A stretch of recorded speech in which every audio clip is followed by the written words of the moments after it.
एवढं सगळं होऊन गेलं, आपण भांडलो, एकमेकांपासून दुरावलो गेलो, पण तरी तुम्ही माझंच नाव घेताय.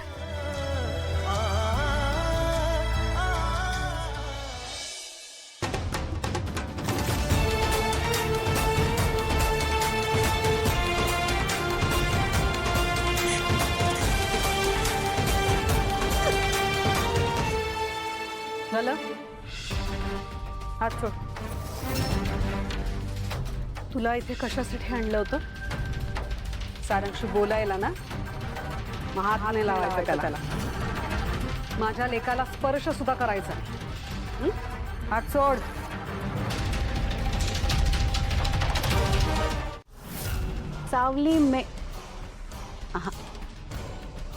सावली एकनाथ भागवत, तुम्ही इथे मेहेंदळेंच्या घरात? हा प्रश्न मी तुम्हाला विचारायला हवाय. तुम्ही इथे काय करताय? 8 वर्षात थोडं मेमरी लॉस झालाय का तुला सावली?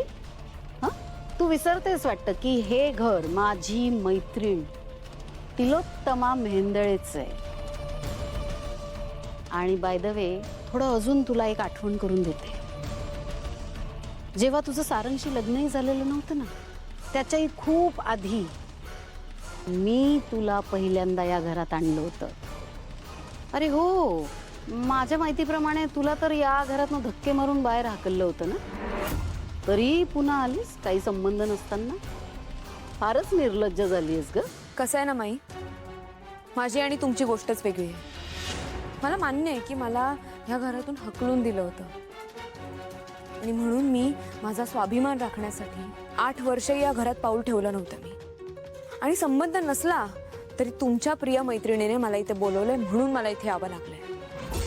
आणि माझं जाऊ द्या, मला असं वाटतंय माई तुमचाच मेमरी लॉस झालाय, कारण तुम्हालाच या घरातून तुमच्या मुलीने ताराने अपमान करून धक्के मारून हकललं होतं या घरात. आणि तरी तुम्ही न बोलवता इथे आलात आणि मलाच निर्लज्ज म्हणताय. वेळ, ती वेळ होती ना सावली, ती माझी वेळ नव्हती. वाईट काळ होता तो माझ्यासाठी, पण तुझी वेळ मी कधीच बदलू देणार नाही, हे लक्षात ठेव. आय प्रॉमिस यू की याच घरातनं तुला पुन्हा एकदा धक्के मारून बाहेर काढलं जाईल, आणि या घराची दारं तुझ्यावर कायमची बंद होती. ती वेळ कधीच येणार नाही. मी इथे कायमची राहायला आलेली नाही. माझ्या इथे राहण्यामागे एक उद्देश आहे, तो पूर्ण झाल्यावर मी निघून जाणार आहे. मग असं असेल तर त्यानंतर तुला या घरात कोणी उभंही राहू देणार नाही. I make sure. Excuse me. मला ना कळतच नाही आईने यांना का बोलवलं असेल परत या घरात. माहित नाही बहिणी. बरं जाऊ दे, सोड. सावली, एक डॉक्टर याची वेळ झाली, आपण सारंगकडे जाऊ. आणि तुला एक गोष्ट सांगते, सारंग एकदा का शुद्धीवर आला ना, ही सगळी चित्र बदलणार आहेत बघ.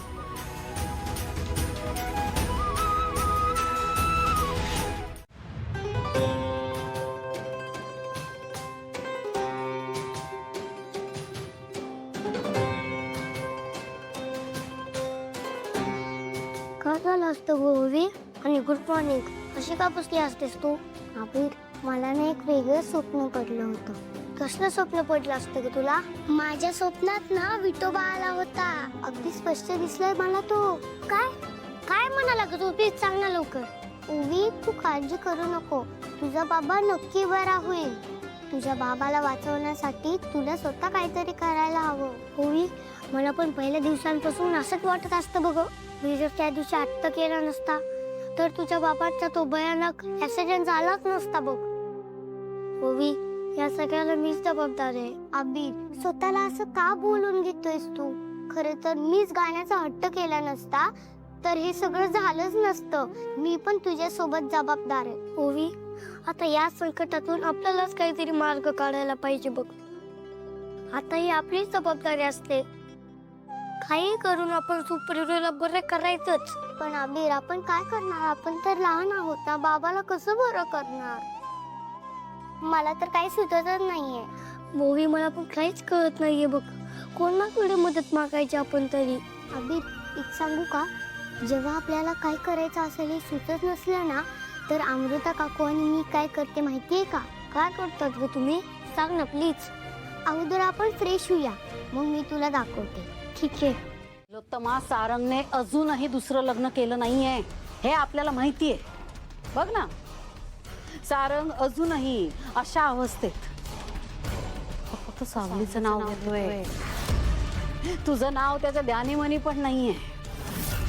फक्त सावली सावली सावली सावलीच्या नावाचा जप करतो. याचा अर्थ कळतो का तुला? अर्थ साफ आहे तिलोत्तमा.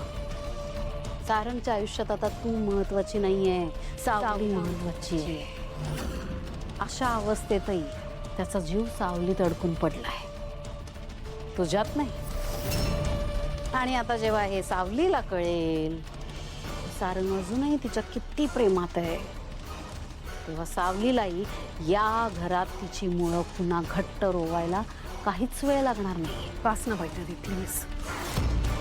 एकतर असं काहीही होणार नाही आणि मला प्लीज घाबरवू नकोस तू. असं काहीही होणार नाहीये, असं होतंय तिलोत्तमा. इनफॅक्ट न जाणो असं घडवून आणलं जातंय. मला तर आता शंका वाटायला लागली आहे तिलोत्तमा. नेव्हर नो, हे सगळं सावलीनेच प्री प्लॅन केलं असेल.